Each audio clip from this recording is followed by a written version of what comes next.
പശ്ചിമേഷ്യൻ പ്രശ്നത്തിൽ നിലവിലെ ഏറ്റവും പ്രധാനവും പ്രസക്തവുമായ ചോദ്യം ഇറാനും ഇസ്രായേലും തമ്മിലുള്ള സംഘർഷത്തിൽ അമേരിക്ക നേരിട്ട് ഇടപെടുമോ എന്നുള്ളതാണ്. അല്ലെങ്കിൽ അമേരിക്കയുടെ ഇടപെടൽ ഏതു തരത്തിലുള്ളതായിരിക്കും?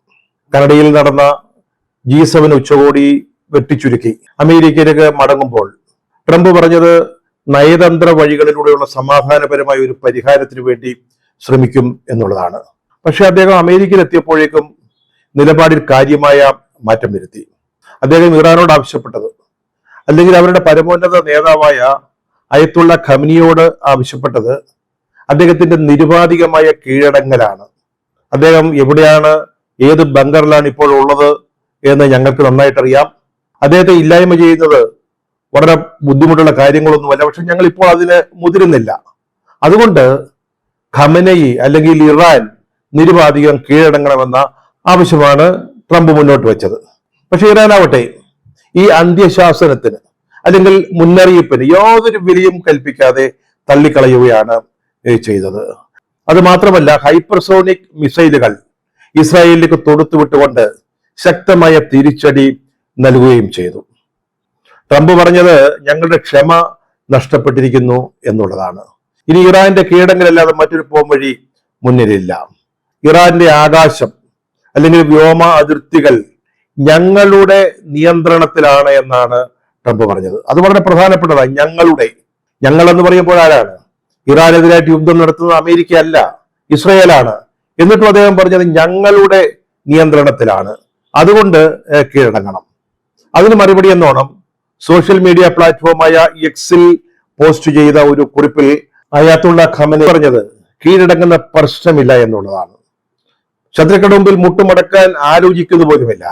അത് മാത്രമല്ല, അദ്ദേഹം മറ്റൊരു പ്രധാനപ്പെട്ട കാര്യം പറഞ്ഞു. ഞങ്ങൾ യുദ്ധം തുടങ്ങിയിട്ടേ ഉള്ളൂ, പിന്നല്ലേ അവസാനിപ്പിക്കുന്നത്. ഇറാനെതിരെ ആദ്യം യുദ്ധം ആരംഭിച്ച ഇസ്രയേൽ, സയനിസ്റ്റ് ശക്തികളായ ഇസ്രയേലിനോട് യാതൊരു തരത്തിലുള്ള കരുണയും കാണിക്കുകയില്ല, തിരിച്ചടിക്കും, അതിശക്തമായിട്ട് തിരിച്ചടിക്കുക തന്നെ ചെയ്യുമെന്ന് ഖമനയി വ്യക്തമാക്കുകയും ചെയ്തു.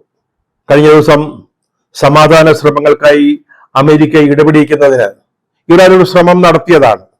സൗദി അറേബ്യ, ഒമാൻ, ഖത്തർ മുതലായ രാജ്യങ്ങളോട് അവരുടെ നല്ല ബന്ധങ്ങൾ ഉപയോഗിച്ച് യുദ്ധവിരാമത്തിനുള്ള ഒരു ശ്രമം നടത്തണമെന്ന് ഇറാൻ ആവശ്യപ്പെട്ടതാ. പക്ഷെ അതിൽ നിന്ന് അവർ പിന്നാക്കം പോയിരിക്കുന്നു.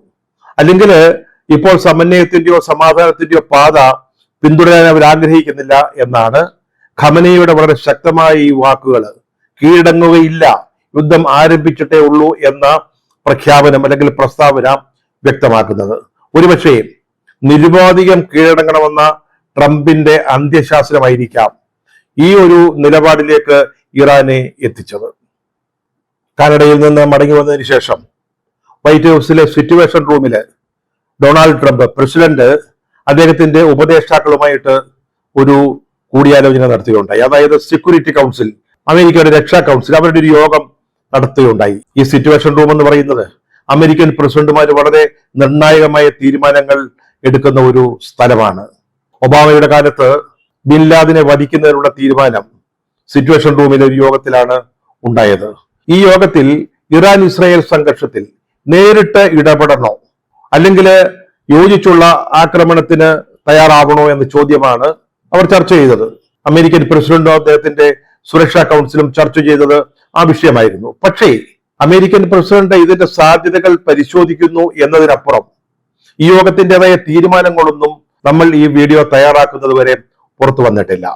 അതേസമയം യുദ്ധത്തിൽ നേരിട്ട് പങ്കെടുക്കണമെന്ന, അമേരിക്ക പങ്കാളികളാവണമെന്ന ഇസ്രയേലിന്റെ സമ്മർദ്ദം തുടരുകയുമാണ്. എന്തായാലും ആണവായുധം നിർമ്മിക്കാൻ ഇറാനെ അനുവദിക്കില്ല എന്ന ഉറച്ച തീരുമാനത്തിലാണ് അമേരിക്ക. പ്രസിഡന്റ് ഡൊണാൾഡ് ട്രംപും വൈസ് പ്രസിഡന്റ് JD വാൻസും ഇത് സംബന്ധിച്ച് അവരുടെ കൃത്യമായ പ്രസ്താവനകൾ നടത്തി കഴിഞ്ഞു. അതിന് അമേരിക്ക എന്താണ് ചെയ്യേണ്ടത്? ഇറാനെതിരായിട്ടുള്ള നേരിട്ടുള്ള ആക്രമണത്തിൽ ഇസ്രായേലിനൊപ്പം പങ്കാളികളാകണോ, അതോ അവരുടെ ആണവ കേന്ദ്രങ്ങൾ ഫോക്കസ് ചെയ്യുന്ന, ലക്ഷ്യമാക്കിയുള്ള വളരെ നിയന്ത്രിതമായ സൈനിക നടപടികൾ എടുത്താൽ മതിയോ? ഈ രണ്ട് സാധ്യതകളാണ് ഇപ്പോൾ അമേരിക്കൻ ഭരണകൂടത്തിന്റെ മുമ്പിൽ ഉള്ളത്. കഴിഞ്ഞ വെള്ളിയാഴ്ച ഇസ്രായേൽ ഇറാനെതിരായിട്ടുള്ള സൈനിക നീക്കം ആരംഭിച്ചത് തന്നെ ഈ ആണവ കേന്ദ്രങ്ങൾ, നദാൻസ് അടക്കമുള്ള ആണവ കേന്ദ്രങ്ങൾ ലക്ഷ്യമാക്കിക്കൊണ്ടായിരുന്നു. നദാൻസിലെ കാര്യമായ കേടുപാടുകൾ വരുത്തുന്നതിന് ഇസ്രയേലിന് സാധിച്ചു എന്ന് അന്താരാഷ്ട്ര ആണവോർജ ഏജൻസി വ്യക്തമാക്കുകയും ചെയ്തിട്ടുണ്ട്. ഇനിയും അത് തുടർന്നാൽ മതിയോ, അതോ നേരിട്ടുള്ളൊരു യുദ്ധം, ഒരു ഫുൾ സ്കെയിൽ യുദ്ധത്തിലേക്ക് പോകണമോ? അതാണ് ഇപ്പോൾ അമേരിക്കയുടെ മുമ്പിലുള്ള വളരെ പ്രധാനപ്പെട്ട പ്രശ്നം. അത് മാത്രമല്ല, ഖമനേയുടെ നിയന്ത്രണത്തിലുള്ള അല്ലെങ്കിൽ നേതൃത്വത്തിലുള്ള നിലവിലെ ഇറാനിയൻ ഭരണകൂടത്തെ നിഷ്കാസനം ചെയ്തുകൊണ്ട് മറ്റൊരു സർക്കാരിനെ അവിടെ വാഴിക്കണോ, അതിനുള്ള സാധ്യതകളുണ്ടോ എന്ന ഒരു ലക്ഷ്യവും അമേരിക്ക ഇപ്പോൾ ചർച്ച ചെയ്യുന്നുണ്ട്. ഇസ്രയേലിന്റെ ഒരു ഉദ്ദേശം അത് തന്നെയാണ്. ഇസ്രയേലിന്റെയും പ്രധാന ലക്ഷ്യം എന്ന് പറയുന്നത് ആണവ കേന്ദ്രങ്ങൾ നിർവീര്യമാക്കുക, അല്ലെങ്കിൽ അവരുടെ ആണവ ഉൽപാദനത്തിന് അറുതി വരുത്തുക എന്നുള്ളതാണെങ്കിലും ഖമനിയെ ഒഴിവാക്കി മറ്റൊരു ഭരണകൂടത്തെ ടെഹ്റാനിൽ സ്ഥാപിക്കുന്ന സാധ്യതകൾ ഇസ്രയേലും ആലോചിക്കുന്നുണ്ട്. ഇപ്പോൾ ഇസ്രയേലും അമേരിക്കയും ആ ഒരു പൊതു ലക്ഷ്യത്തിലേക്ക് ഉന്നം വയ്ക്കുകയാണ് എന്ന റിപ്പോർട്ടുകളാണ് പുറത്തു വരുന്നത്. അമേരിക്കയുടെ മുകളിലുള്ള മറ്റൊരു വിഷയം, പശ്ചിമേഷ്യയിലും ഗൾഫ് രാജ്യങ്ങളിലുമൊക്കെ ആയിട്ട് അമേരിക്കയുടെ നിരവധി സൈനിക താവളങ്ങളുണ്ട്. അവയൊക്കെ സംരക്ഷിക്കുക എന്നതുകൂടിയാണ്. UAE, Kuwait, Oman, Qatar, Syria തുടങ്ങിയ രാജ്യങ്ങളില് അവരുടെ ധാരാളം സൈനിക കേന്ദ്രങ്ങൾ പ്രവർത്തിക്കുന്നുണ്ട്.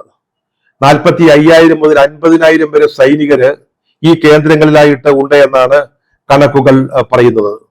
യുദ്ധവിമാനങ്ങൾ, അതുപോലെയുള്ള യുദ്ധ സാമഗ്രികൾ, പടക്കപ്പലുകൾ, ഇതൊക്കെ ഈ കേന്ദ്രങ്ങളുടെ ഭാഗമായിട്ട്, സൈനിക താവളങ്ങളുടെ ഭാഗമായിട്ട് പ്രവർത്തിക്കുന്നുണ്ട്. ഇവയുടെ സംരക്ഷണം അമേരിക്കയെ സംബന്ധിച്ചിടത്തോളം വളരെ പ്രധാനപ്പെട്ട ഒന്നാണ്. അതിനുവേണ്ടിയുള്ള ചില ശ്രമങ്ങൾ, അല്ലെങ്കിൽ ഈ കേന്ദ്രങ്ങളിലേക്ക് കൂടുതൽ ആയുധങ്ങൾ അല്ലെങ്കിൽ യുദ്ധസാമഗ്രികൾ എത്തിക്കുന്നതിനുള്ള നീക്കങ്ങൾ ഇപ്പോൾ അമേരിക്ക ആരംഭിച്ചു കഴിഞ്ഞു. ആകാശത്ത് വെച്ച് ഇന്ധനം നിറയ്ക്കാൻ കഴിവുള്ള 30 പോർ വിമാനങ്ങൾ പശ്ചിമേഷ്യയിലേക്ക് അയക്കാൻ അമേരിക്ക തീരുമാനിച്ചിരിക്കുകയാണ്. അതുപോലെ തന്നെ മാരകമായ ശേഷിയുള്ള 3 B-2 സ്റ്റെൽത്ത് ബോംബറുകൾ ഈ മേഖലയിലേക്ക് അയക്കുവാനും അമേരിക്ക തീരുമാനിച്ചിട്ടുണ്ട്. വിമാനങ്ങളെ തടയുവാൻ പറ്റുന്ന ശക്തമായ പ്രതിരോധ സംവിധാനങ്ങൾ ഭേദിക്കുവാൻ കഴിവുള്ളവയാണ് ഈ സ്റ്റെൽത്ത് ബോംബറുകൾ. വിമാനവിരുദ്ധ പ്രതിരോധ സംവിധാനങ്ങളെ ഭേദിക്കാൻ കഴിയുന്ന ഹെവി സ്ട്രാറ്റജിക് ബോംബറുകളാണ് ഇവയും ഇപ്പോൾ പശ്ചിമേഷ്യയിലേക്ക് അമേരിക്ക അയക്കുകയാണ്. ഇപ്പോൾ ഈ മേഖലയിലുള്ള USS നിമിറ്റ്സ് എന്ന് പറയുന്ന പടക്കപ്പൽ വ്യൂഹം ഇപ്പോൾ ഇറാന്റെ തീരത്തേക്ക്, അല്ലെങ്കിൽ ഇറാൻ ഇസ്രായേൽ സംഘർഷം നടക്കുന്ന മേഖലയിലേക്ക് നീങ്ങിയിട്ടുണ്ട്. അതോടൊപ്പം തന്നെ USS വിൻസൻ എന്ന് പറയുന്ന മറ്റൊരു പടക്കപ്പൽ വ്യൂഹം, അതടക്കം 2 പടക്കപ്പലുകൾ കൂടി ഇപ്പോൾ ഈ പ്രദേശത്തേക്ക് അമേരിക്ക അയക്കുകയാണ്. 3 വിമാനവാഹിനി കപ്പലുകളും അമേരിക്ക ഈ സംഘർഷ മേഖലയിലേക്ക് അയക്കുന്നു. ഇതൊക്കെ ഡിഗോ ഗാർഷ്യ പോലെയുള്ള അമേരിക്കയുടെ സൈനിക താവളങ്ങളില്, അതുപോലെ ഗൾഫ് രാജ്യങ്ങളിലുള്ള അവരുടെ താവളങ്ങളിലായിരിക്കും വിന്യസിക്കുക. ഇതോടൊപ്പം തന്നെ മറ്റ് യൂറോപ്യൻ രാജ്യങ്ങളിൽ അമേരിക്കയ്ക്ക് സൈനിക താവളമുണ്ട്. അവിടേക്കും കൂടുതൽ യുദ്ധ സാമഗ്രികൾ എത്തിച്ചുകൊണ്ടിരിക്കുകയാണ്. ഇതിൽ നിന്നൊക്കെ നമുക്ക് മനസ്സിലാക്കാൻ സാധിക്കുന്നത്, ഇറാനുമായിട്ടുള്ള ഒരു നേരിട്ടുള്ള യുദ്ധം ഉണ്ടാവുകയാണെങ്കിൽ, അല്ലെങ്കിൽ ഇസ്രായേലിനെ കൂടുതൽ സഹായിക്കേണ്ട ഒരു സാഹചര്യം വരികയാണെങ്കിൽ, അതിനുള്ള ഒരുക്കങ്ങളാണ് ഇപ്പോൾ അമേരിക്ക നടത്തിക്കൊണ്ടിരിക്കുന്നത് എന്നതാണ്. ഗൾഫിലെ അമേരിക്കൻ താവളങ്ങൾ ഇറാൻ നോട്ടമിടുകയോ, അല്ലെങ്കിൽ സ്വന്തം താവളങ്ങളിൽ നിന്ന് ഇറാനെതിരെ ഒരു യുദ്ധ നീക്കത്തിന് അമേരിക്ക തയ്യാറാവുകയോ ചെയ്താൽ ഇപ്പോഴത്തെ സംഘർഷത്തിന്റെ ചിത്രം സമൂലം മാറുമെന്ന കാര്യത്തിൽ സംശയമില്ല. ഇപ്പൊ 2000-2300 കിലോമീറ്റർ അകലെ നിന്ന് മിസൈലുകളും ഡ്രോണുകളും അയച്ചാണ് ഇറാനും ഇസ്രയേലും ഏറ്റുമുട്ടുന്നത്. പക്ഷെ പിന്നീട് കളി മാറും. സംഘർഷം ഭൂമിശാസ്ത്രപരമായി തൊട്ടടുത്തുള്ള സ്ഥലങ്ങൾ കേന്ദ്രീകരിച്ചുള്ളതാകുമ്പോൾ യുദ്ധത്തിന്റെ സ്വഭാവത്തിൽ കാര്യമായ മാറ്റങ്ങൾ ഉണ്ടാവും. യുദ്ധത്തിൽ നേരിട്ട് ഇടപെട്ടാലും ഇല്ലെങ്കിലും ഇറാന്റെ ആണവ ആയുധ നിർമ്മാണ ശേഷി തകർക്കുക എന്നുള്ളതിന് അമേരിക്ക വലിയ പ്രാധാന്യം നൽകുന്ന കാര്യത്തിൽ സംശയമില്ല. ഇസ്രയേലിന്റെ ആക്രമണത്തിൽ നദാൻസിൽ കാര്യമായ കേടുപാടുകൾ ഉണ്ടായി എന്ന് നേരത്തെ സൂചിപ്പിച്ചു. ഇനി അമേരിക്കയും ഇസ്രയേലും ലക്ഷ്യമിടാൻ പോകുന്നത് ഫോർദോ എന്ന സ്ഥലത്തുള്ള യുറാനിയം സമ്പുഷ്ടീകരണ കേന്ദ്രമാണ്. ഇറാനിലെ ഖോം എന്ന നഗരത്തിന് അടുത്താണ് ഇത് സ്ഥിതി ചെയ്യുന്നത്. പക്ഷെ ഇത് ആക്രമിക്കുക അത്ര എളുപ്പമുള്ള കാര്യമല്ല. പർവ്വത നിരകളിലാണ് ഇത് സ്ഥിതി ചെയ്യുന്നത്. ഭൂമിയുടെ സമനിരപ്പിൽ നിന്ന് 80 മീറ്റർ താഴെയുള്ള ഭൂഗർഭ ബങ്കറുകളിലാണ് ഇത് പ്രവർത്തിക്കുന്നത്. ഇതിനെ ആക്രമിക്കുന്നതിന് സാധാരണ ബോംബുകൾ കൊണ്ട് സാധിക്കില്ല. ബങ്കർ ബസ്റ്റർ ബോംബുകളാണ് ഇതിന് ഉപയോഗിക്കേണ്ടത്. ഇത് ലഭ്യമാക്കണമെന്ന് ഇസ്രയേൽ ഇതിനകം അമേരിക്കയോട് ആവശ്യപ്പെട്ടിട്ടുണ്ട്. പക്ഷേ അതിന് അനുകൂലമായ തീരുമാനങ്ങളൊന്നും ഉണ്ടായിട്ടില്ല. പക്ഷേ അമേരിക്ക രംഗത്ത് വരികയാണെങ്കിൽ അവരാദ്യം ലക്ഷ്യമിടുക ഇറാന്റെ ആണവായുധ നിർമ്മാണ കേന്ദ്രങ്ങളായിരിക്കും. ട്രംപിന്റെ അന്ത്യശാസനത്തിന് പിന്നാലെ കൂടുതൽ മാരക ശേഷിയുള്ള ഹൈപ്പർസോണിക് മിസൈലുകൾ ഉപയോഗിച്ചുകൊണ്ടാണ് ഇറാൻ തിരിച്ചടി ആരംഭിച്ചിരിക്കുന്നത്. ഞങ്ങളുടെ യഥാർത്ഥ യുദ്ധം ആരംഭിച്ചു കഴിഞ്ഞു എന്നാണ് അയത്തുള്ള ഖമനേയി ഇതിനെപ്പറ്റി പറഞ്ഞത്. അതോടൊപ്പം തന്നെ ബുധനാഴ്ച രാവിലെ ഇസ്രായേൽ നടത്തിയ മിസൈൽ ആക്രമണത്തിൽ ടെഹ്റാൻ അടുത്തുള്ള ഖോജിർ എന്ന് പറയുന്ന പ്രദേശത്തെ ഒരു മിസൈൽ നിർമ്മാണ കേന്ദ്രം തകർന്നിട്ടുണ്ട്. അതുപോലെ ഇസ്ലാമിക് റവല്യൂഷണറി ഗാർഡുകൾ നേരിട്ട് നടത്തുന്ന ടെഹ്റാനിലെ ഒരു യൂണിവേഴ്സിറ്റിക്കും വലിയ തോതിലുള്ള കേടുപാടുകൾ സംഭവിച്ചിട്ടുണ്ട്. അതോടൊപ്പം കഴിഞ്ഞ ദിവസം ഇറാന് പറ്റിയ ഒരു വലിയ തിരിച്ചടി എന്ന് പറയുന്നത് അവർ 5 ദിവസം മുമ്പ് നിശ്ചയിച്ച വാർ ടൈം കമാൻഡർ, അതായത് അവരുടെ സുപ്രീം കമാൻഡറെ ഇസ്രായേൽ വധിച്ചതിനെ തുടർന്ന് നിയമിതനായ അലി ഷദ്വാനിയെ ഇസ്രായേൽ കൊലപ്പെടുത്തിയതാണ്. ഈ വീഡിയോ തയ്യാറാക്കുമ്പോഴും ഇസ്രായേലും ഇറാനും തമ്മിലുള്ള സംഘർഷം ഒഴിവാക്കുന്നത് സംബന്ധിച്ച കാര്യമായ നീക്കങ്ങളൊന്നും ആരംഭിച്ചിട്ടില്ല. നമ്മൾ തുടക്കത്തിൽ പറഞ്ഞതുപോലെ അമേരിക്ക ഇറാനെതിരായിട്ടുള്ള ആക്രമണത്തിൽ നേരിട്ട് പങ്കാളികളാകുമോ എന്ന ചോദ്യം ഇപ്പോഴും ഉത്തരം കിട്ടാതെ അവശേഷിക്കുന്നു.